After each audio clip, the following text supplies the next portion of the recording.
Ladies and gentlemen, my name is Michael Fazio, and there are things about me that you couldn't even begin to comprehend.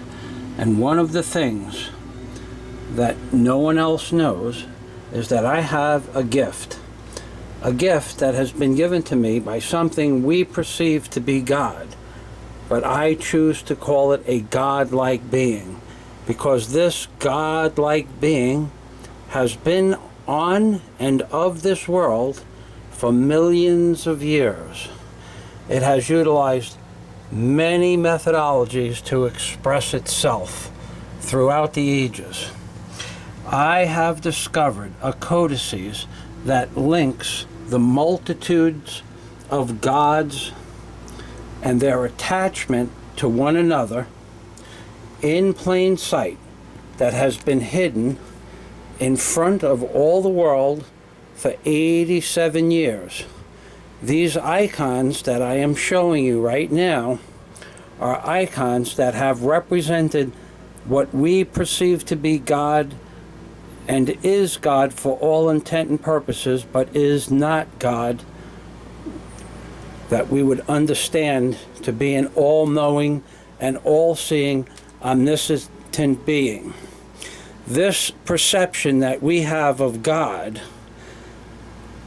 has been placed in our minds by a secret society that has also utilized these tools to build up and destroy hundreds, if not thousands, of societies. They have utilized the plumb bob.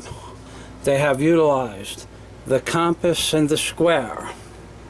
And they have utilized words.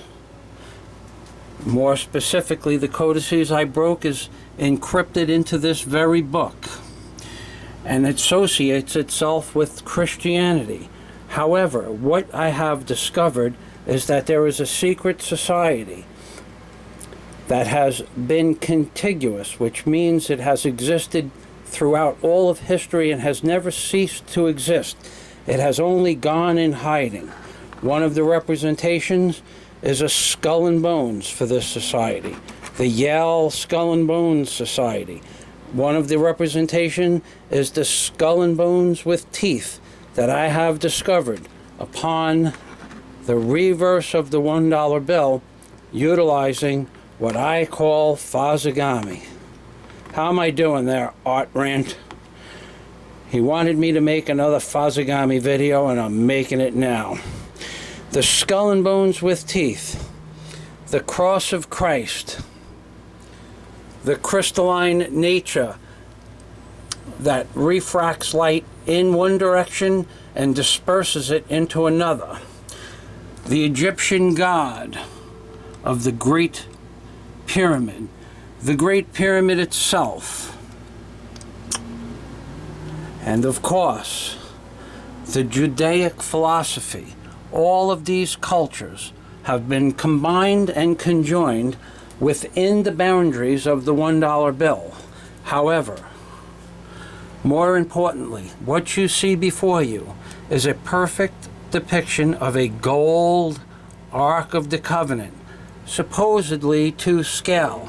But I can tell you that each person in this world has held the Ark of the Covenant in their hands. And it is portrayed in the Bible that when the Ark of the Covenant is once again discovered, the world as we know it will cease to exist. Therefore, it will be my undoing of the world, that it will cease to exist once people understand my discovery upon the $1 bill. Now I'm going to show you what I have discovered, and I will tell the world that this discovery and its concept is for sale. I want to make a movie. I want somebody to write my book professionally. But what you are seeing right now is the Ark of the Covenant upon the $1 bill, scaled down so that no one ever noticed it before. And the scale that is used is incorporated into a segment of the $1 bill. And once you understand what is called the legend, you can understand how to see the Ark of the Covenant. All of that information is in my revolutionary book called Angels on the Ark.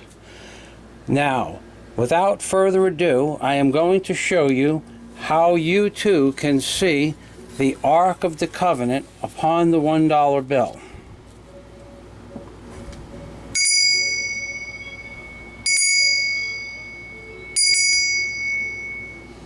What you are looking at right now is the mercy seat. The mercy seat is where the Lord God's Shinka or energy sat. If you notice, it says there can only be one God in the Bible. What you see on the $1 bill is "In God We Trust One." This represents the Lord God's first commandment. I told you I would show you the crystalline nature where light is dispersed and refracted. This segment that you see is the only trapezoidal type ingrain on the $1 bill, and it represents the crystalline nature. Further proof of this I will give you instantly, because what I am going to do is move this paper over and show you the crystalline nature of a crystal itself. You see before you a trapezoidal crystal, and you see before you a trapezoidal configuration on the $1 bill. If you'll notice, the three-dimensional fiction or three-dimensional depiction of the trapezoidal nature. Why is this so?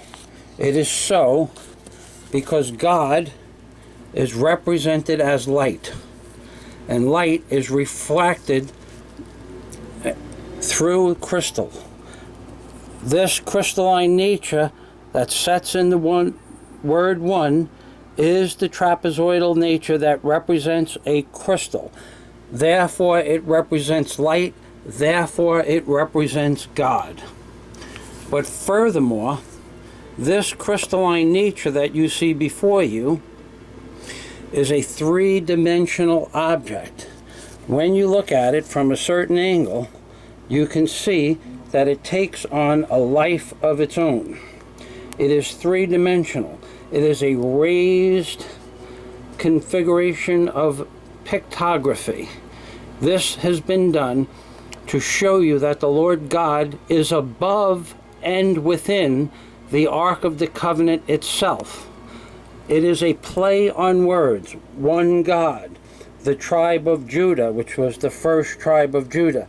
Jesus Christ, represented as the word lion, lion of the tribe of Judah. The word one. Jesus Christ is the one Son of God. You see, ladies and gentlemen, the depictions on the $1 bill are so precise that if you read my book, I will show you the 4 and 20 elders worshiping the Lord God by both day and night. I will show you how to see the 6th-winged seraphim that set upon the ends of the $1 bill with faces that face before and behind. That is the Egyptian gods' faces. That is one representation of the multitude of gods that are represented on the dollar bill. Another god, or godlike iconology, is the eagle that represented the Roman Empire, which was similar in nature to a god or deity because it represented the power of the Roman Empire. Another god, as we just discussed, is the Christ that represented as the one true God. In God we trust one. And another god are the builders of the Great Pyramid, but not necessarily the Egyptians. That's right, ladies and gentlemen. I have discovered within the Roman Catholic system and series of pictographies that are used in the Bible by description and the actual pictographs themselves that appear on the $1 bill, that in fact, ladies and gentlemen, we have all been bamboozled. We have all been hoodwinked. thus my name, hoodwinked by an angel. And in this case, the angel is the angel of the Lord God. An angel is an entity that brings information that is helpful to mankind for a specific reason from a spiritual entity. In this case, the spiritual entity is what we perceive God to be, because what I am going to tell you inside my book will blow your mind. I call it the most incomprehensible plan, or the incomprehensible plan.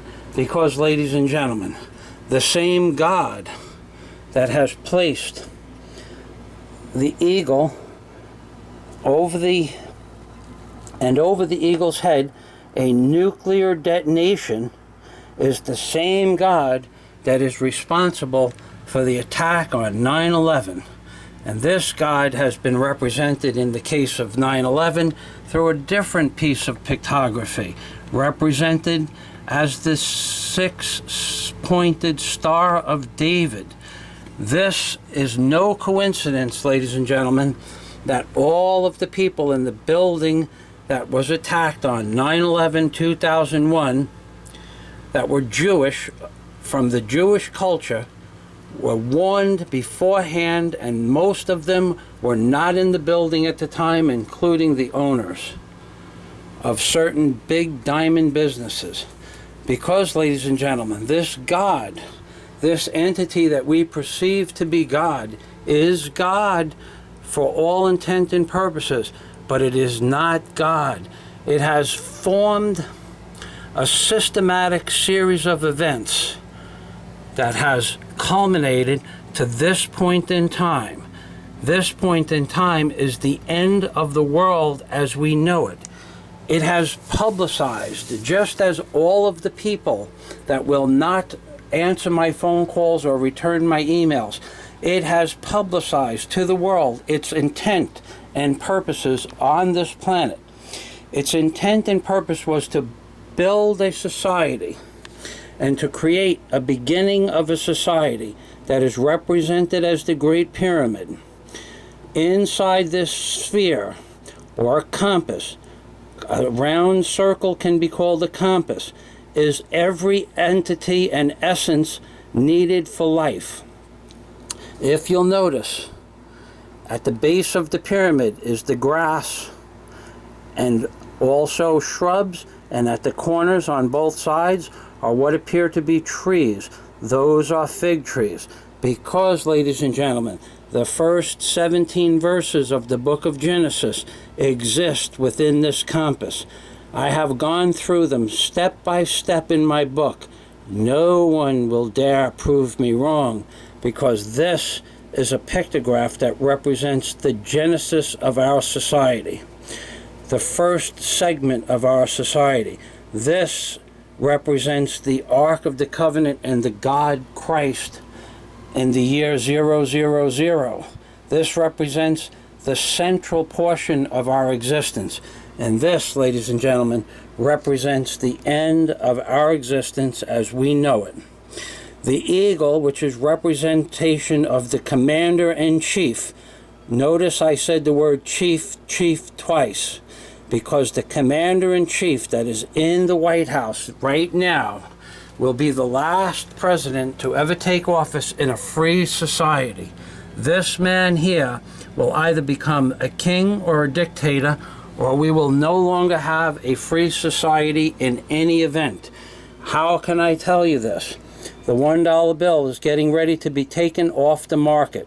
The contract for the bill is up, and so is today's society as we understand it.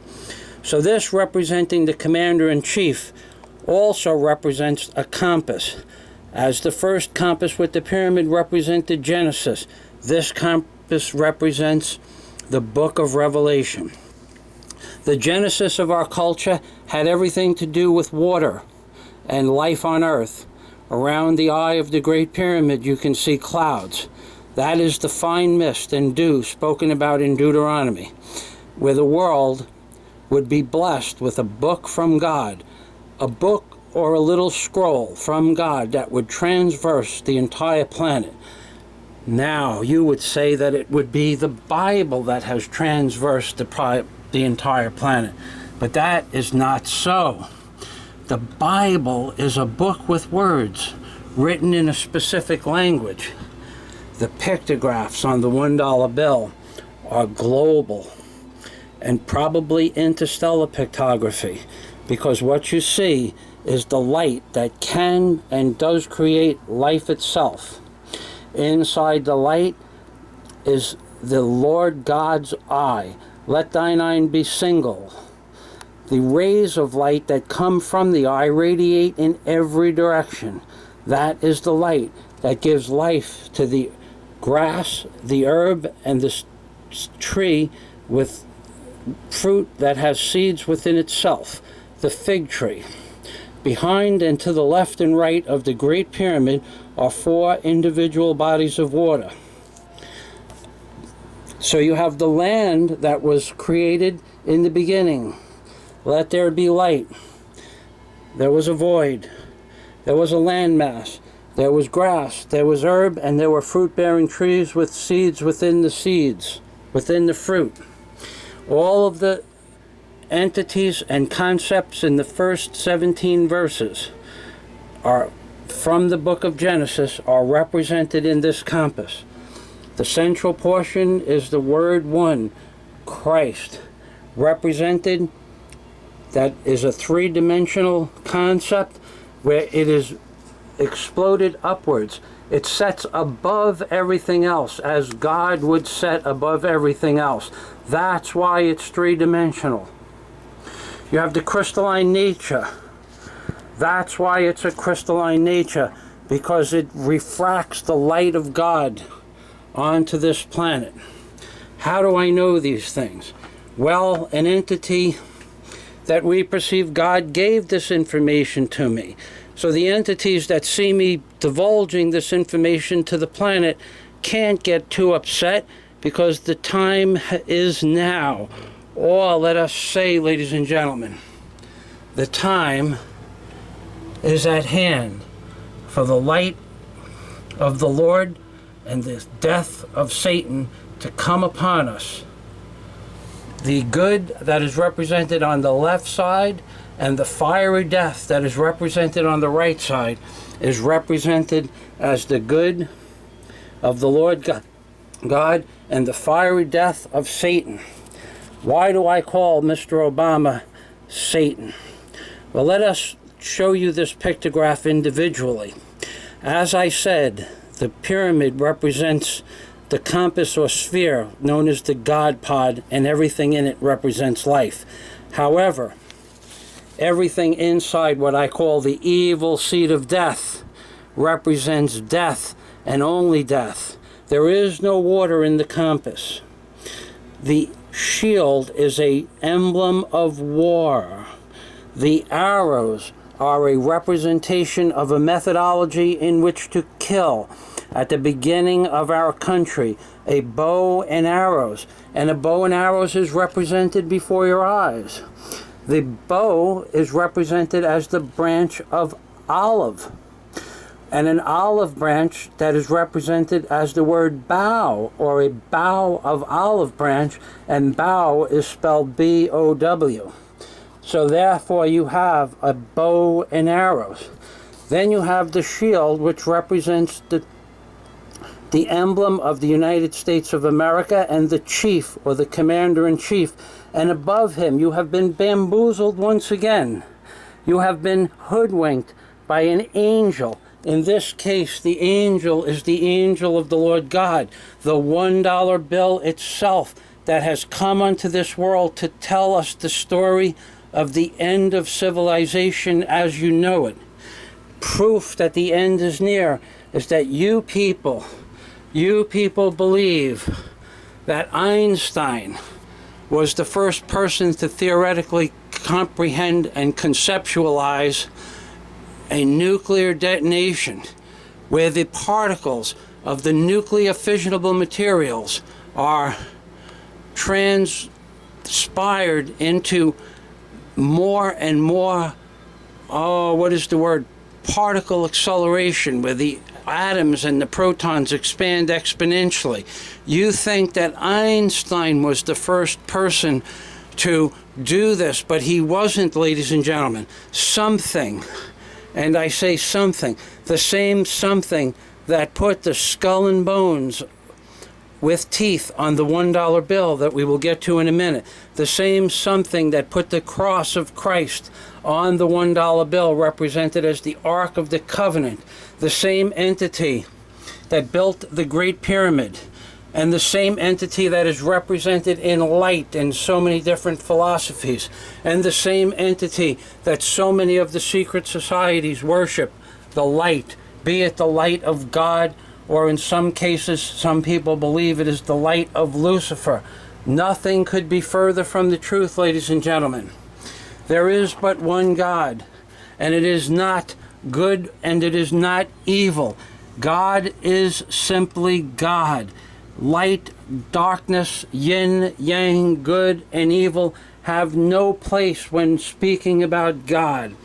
Now, to prove that we are at the end times, represented in the Holy Bible as the book of Revelation, because the book of Revelation is not, and I repeat, it is not a futuristic fairy tale.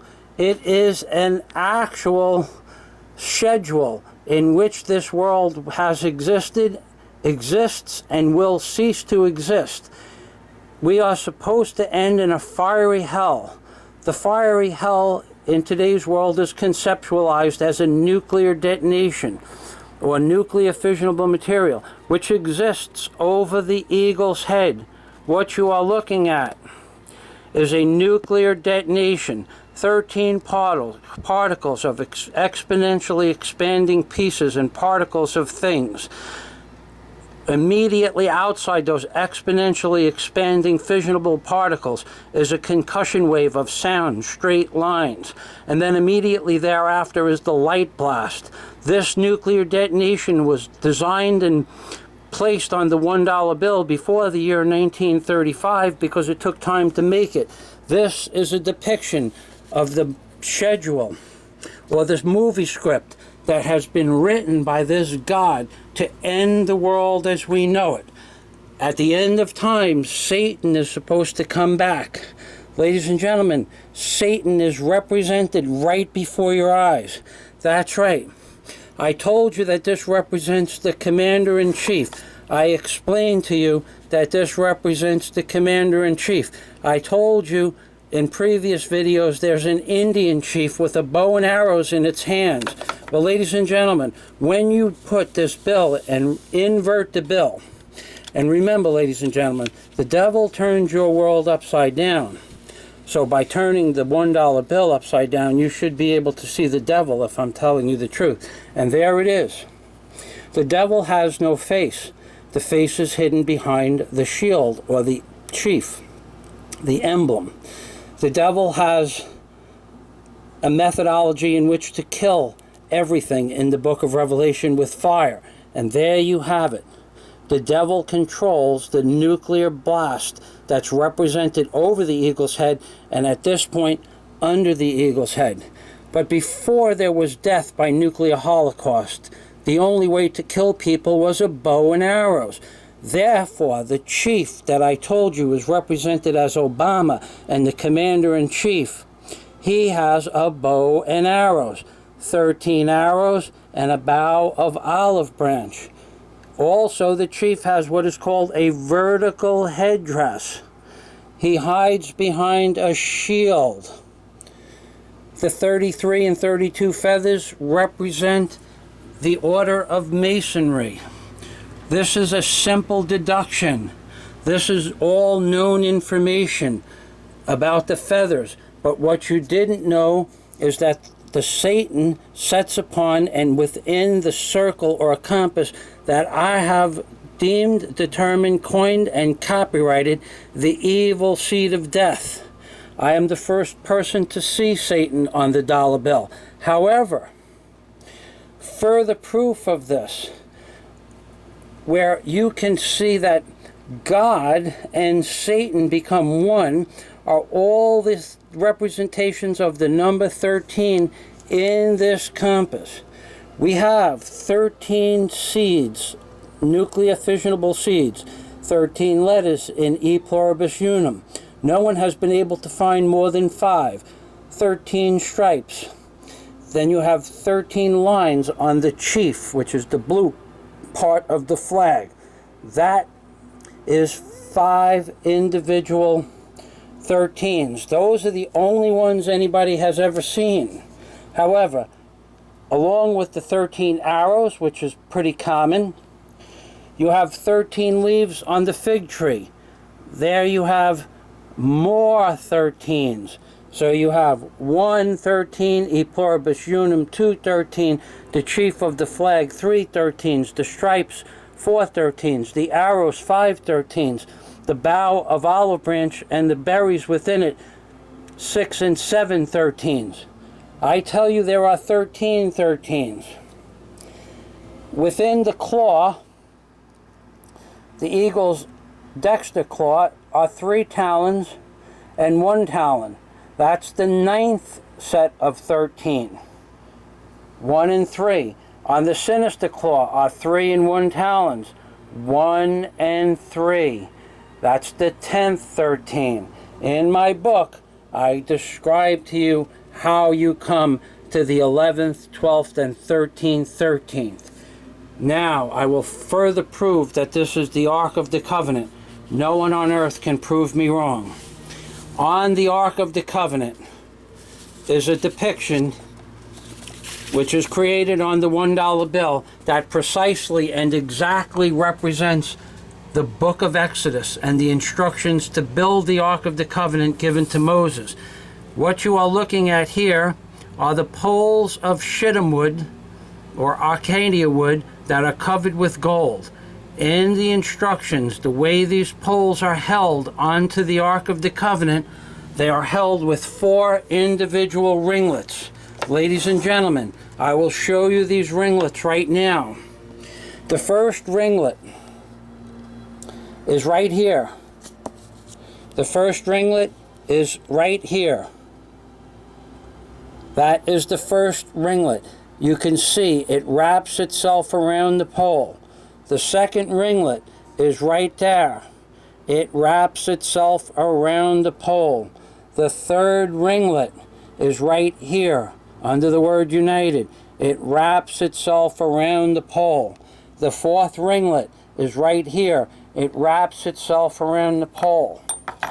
Where do the handles go when they are carried? They are carried by men. Men are represented by the hands that would be parallel to the poles, or the word one. The one true God is represented as the number 1, where man and God can only meet, because if man touches the Ark of the Covenant, he dies. There you have the handles. 1 handle, 2 handles, 3 handles, 4. Now I will show you a little bit more. Being that I am a licensed jet mechanic and a mechanical engineer student and have the ability to utilize these tools, I will show you that the person that created the $1 bill, entity that created the $1 bill, or God-like deity that is posing as God, has placed actual alignment marks on the $1 bill so that you could create different systems of events by utilizing these alignment marks if you knew how. There are alignment marks immediately under the circle. There are alignment marks to the right of the circle. There are alignment marks above the D. There are another set of alignment marks above that little curtail. There are another set of alignment marks here, and another set of alignment marks, and so on and so forth. They exist on the bottom and they exist on the top. If you'll notice, they exist everywhere on the bill. They exist on the obverse and reverse as well. An engineering schematic is what you are seeing. because by folding the $1 bill a certain way, you can change it into different configurations, including, ladies and gentlemen, the Ark of the Covenant itself. But to prove that this entity that I perceive and call God at one point in my life is not God, but it is a representation of good and life, Christ and death and evil. It represents all of these things as the yin and the yang, the good and the evil, the light and the dark, heaven and hell, God and Satan. It is all represented on the $1 bill, as is the Bohemian Society and the Great Horned Owl. Do you think it's a coincidence that these people that rule the world have these iconologies on the dollar bill? The skull and bones with teeth. Now I will show you a real skull and bones with teeth on the $1 bill. And then I will show you a real owl upon the $1 bill. Let us go to my portrait photo copy of the $1 bill and how I folded it in order for you to see the great horned owl upon the $1 bill. This story is for sale. I want to sell the rights to the movie and the book. Here you see the great horned owl. I will rotate it slightly and lose the shadow, and the owl becomes clear as day.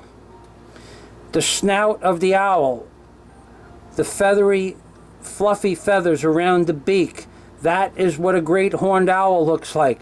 The depiction will be in the description box below.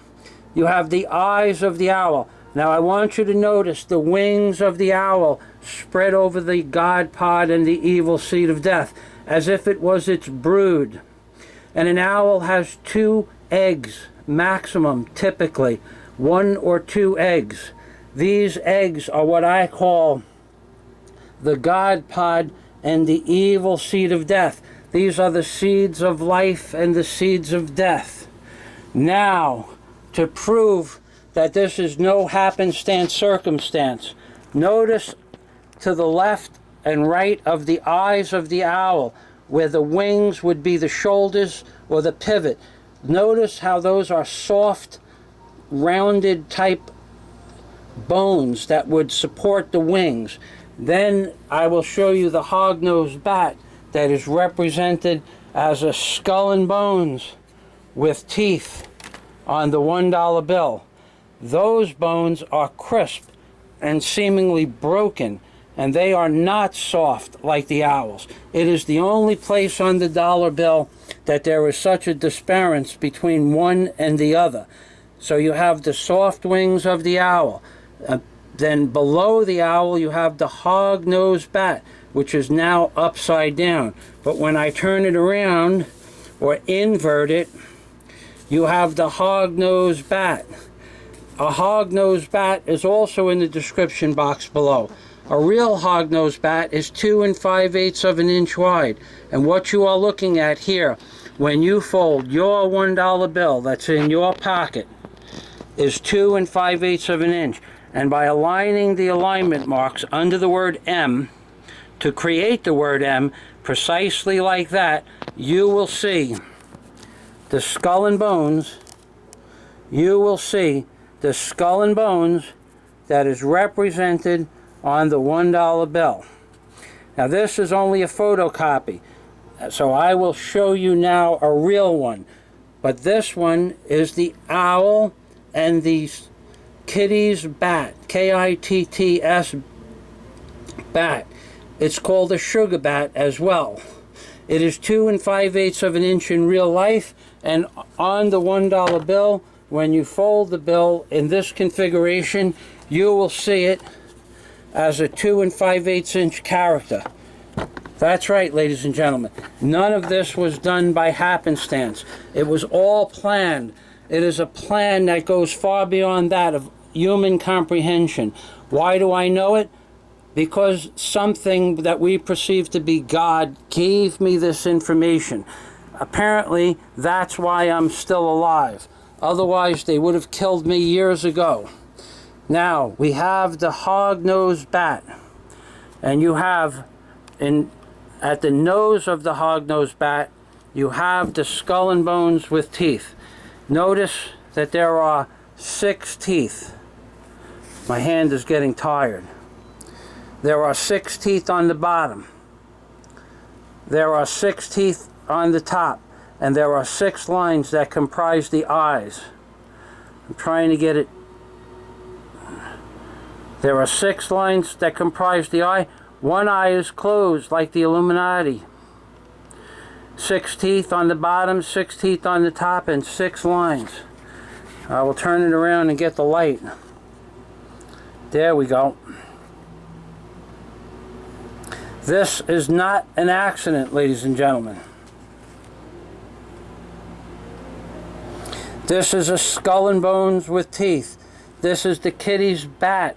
Notice the bone structure at the shoulder that I showed you is crisp, as opposed to the soft feathery nature next to the owl's head. This is the kitty's bat. This bat is on the dollar bill because this was an iconology that was existent thousands or millions of years ago from a previous secret society that also has been and is in control. You see, ladies and gentlemen, the society that I tell you that is in control, that put this bat and owl on the $1 bill, that placed the skull and bones with teeth that represents the number 666, because there are 6 teeth on the bottom, 6 teeth on the top, and 6 lines. That represents the number 18. The number 32 is represented to the left and to the right of the skull and bones. 3 dark lines and 2 white lines, the number 32. Thus the year 1832 from the Secret Skull and Bone Society in Yale. Now, how did they put all of this onto the $1 bill? I can tell you they used some sort of a computer that works with Euclidean optics. Because, ladies and gentlemen, this is only the beginning of what is on the dollar bill. I have in my book hundreds of other depictions. Now I will show you the ends of the $1 bill by utilizing Euclidean optics. At first, they appear to be nothing. No one has ever seen a face on either end of the dollar bill. But when you do this, the faces of Egyptian men facing left and right become perfectly obvious. When you move to the opposite side, the Incan and or Mayan gods facing up on a 45-degree angle become perfectly obvious. This god is facing left on a 45-degree angle. This god, Incan or Mayan god, is facing right. Notice the detail. You see a mouth, you see a nose, you see eyes facing before and behind. That's because it represents the 6th-winged seraphim. This is the 6th-winged seraphim. This is a representation of the bullock, but no one has ever seen it before because no one understands Fazi Gami like Michael Fazio. I am the Fazi Gami genius. I am the origami Fazi Gami folder from heaven. That's right, ladies and gentlemen. Through the technology that I have utilized over the last 30 years, I have found a methodology in which to show you this 6th-winged seraphim with faces both before and behind. And what you are looking at right now is the nose of a bullock. Notice the tongue lashing out. Notice the nostrils. Both nostrils, both right, and an eye on the right side and a nostril on the left-hand side. This is no coincidence, ladies and gentlemen. Then I want you to notice the bullock's horns, which can be a calf or it can be a bullock. They are interchangeable. However, the 6th-winged seraphim has faces both before and behind that guard, not God, guard the Lord's chariot and or the Ark of the Covenant. This is the 6th-winged seraphim with faces both before and faces behind. And you know it is because on the opposite side of the bill, this is the side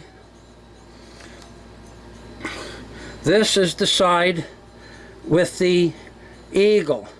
On the opposite side of the bill are also faces that face before and behind, the side with the pyramid. You see, ladies and gentlemen, what you have here are icons that represent past civilizations. What you have are icons that represent various forms of gods and technologies that go far beyond that we have in today's world. And by utilizing the tools that you see before you, the King James Version of the Bible, a compass, a plumb bob and a compass, and a square, and utilizing intelligence through my many various studies, and by utilizing things that I was taught on a surreal nature by studying Tibetan yoga and Hindu philosophies, and by studying all the different religions and theologies of the world. I, Michael Fazio, am the person that brings these iconologies, understandings to you, ladies and gentlemen. And why do I bring them to you? Because I am telling you that the world as we know it is about to end, and end abruptly. We have Fukushima, which in 20 years, at 2 or 3 or 4% a year of a reduction in sperm, our sperm counts are going down by 2 or 3 or 4%. Our sperm counts are going down 2 or 3 or 4% from Fukushima. That's right. I am telling you this information because this is the methodology in which this race of beings, these alien or godlike entities or deities, is going to utilize to destroy this world. Some sort of nuclear fissionable materials, a nuclear happenstance like Fukushima, a nuclear disaster like a war in the Middle East, will cover or blanket the earth with nuclear fissionable materials. Once that happens, if we have a meltdown in Japan and Building 3 collapses into Fuel Pool 4, there won't be any way to stop the catastrophic events, and they estimate in 20 years, Alex Jones's favorite symbol, in 20 years, hey Alex, how you doing? Alex wouldn't put my book on his website. I'm not his biggest fan. In 20 years, the sperm count of Americans and peoples of the world will be reduced to between 5 and 10% of what it is today. Ladies and gentlemen, the world is about to be annihilated utilizing some sort of nuclear fissionable process, be it bombs, or one nuclear power plant overreacts and it cascades to the next one downwind because no one can take care of the next one, or the next one after that, or the next one after that. And this is a 1 million or 10 million year process.